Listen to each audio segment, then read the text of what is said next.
আসসালামু আলাইকুম। রুকসানাস রান্নাঘরে আপনাদের জানাই স্বাগতম। আজ বানাবো বেগুন ডিমের চপ। এই চপটা খেতে দারুণ মজা। আপনারা চাইলে বিকালকর নাস্তা হিসাবেও খেতে পারেন, আবার ইফতার আইটেমও রাখতে পারেন। চলুন চপটা তৈরি করে নেওয়া যাক। তার জন্য আমার লাগবে বেগুন। আমি এই জায়গায় 3টে বেগুন ধুয়ে কেটে পরিষ্কার করে নিয়েছি।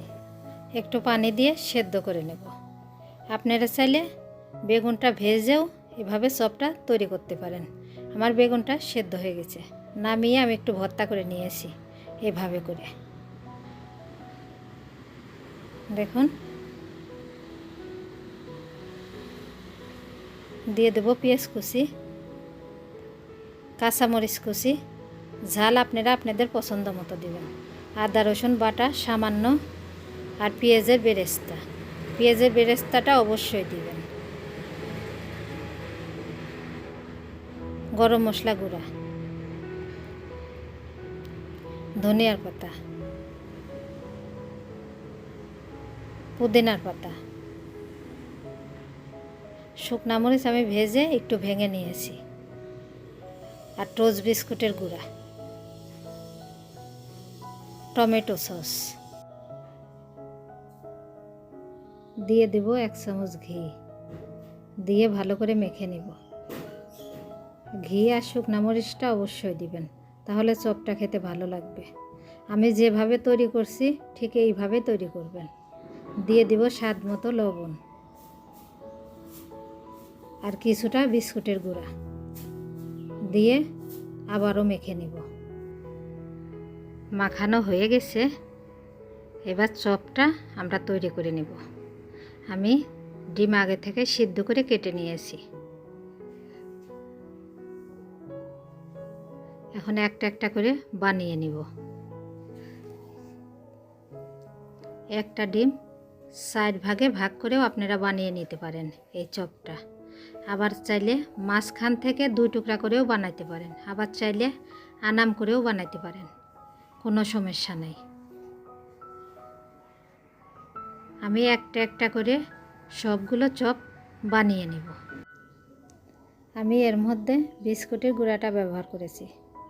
আপনারা চাইলে পাউরুটিটা গুঁড়ো করেও ব্যবহার করতে পারেন। এটা হয়ে গেছে, পাশে রেখে দিব।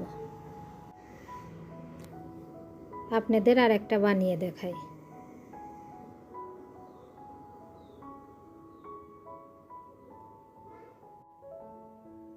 এটা গোটা ডিম নিয়েছি, আস্তে আস্তে এভাবে তৈরি করে নেব।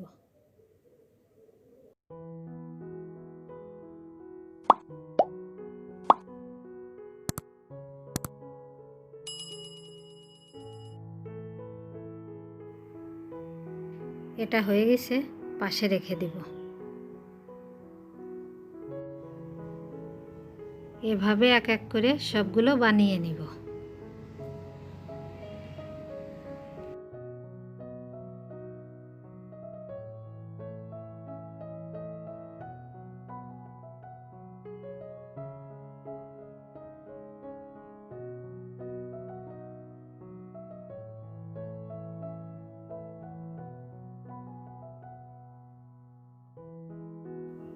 সবগুলো তৈরি করে নিয়েছি। এখন এটা পাশে রেখে দেব। একটা ডিম ভেঙে নিয়েছি, সামান্য লবণ দিয়ে একটু ফেটে নিব।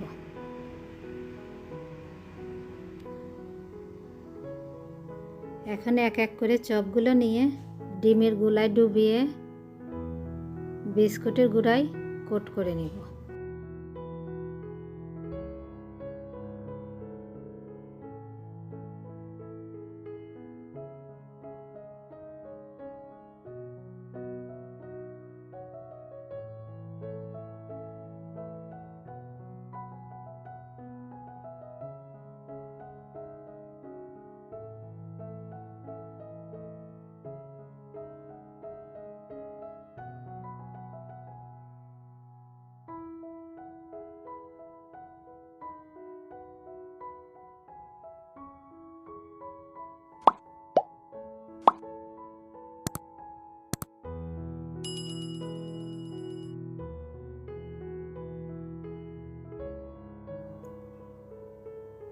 একইভাবে সবগুলো কোট করে নিব।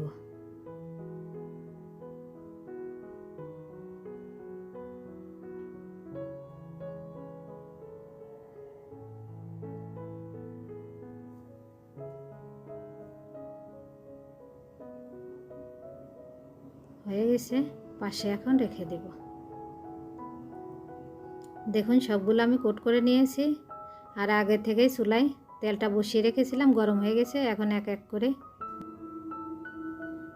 এক করে দিয়ে ভেজে নিব।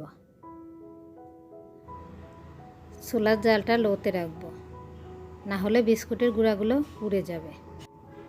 এপিট ওপিট উল্টিয়ে সুন্দর একটা কালার আসা পর্যন্ত ভেজে নিব।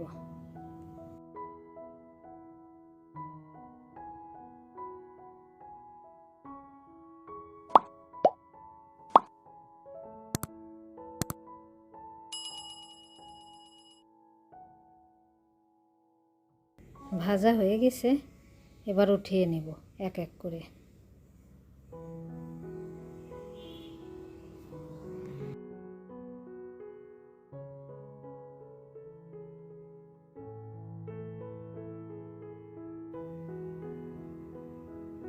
দেখুন এভাবে করে আমি ভেজে নিয়েছি, খেতেও অনেক মজা হয়েছিল। বাসায় মেহমান আসলে এভাবে তৈরি করে বানিয়ে দিতে পারেন, সবাই খেয়ে প্রশংসাই করবে।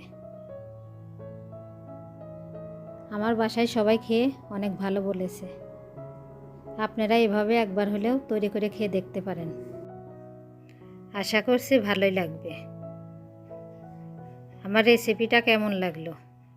যদি ভালো লেগে থাকে একটা লাইক করে দিবেন, আর কমেন্ট করে জানাবেন কেমন হয়েছে।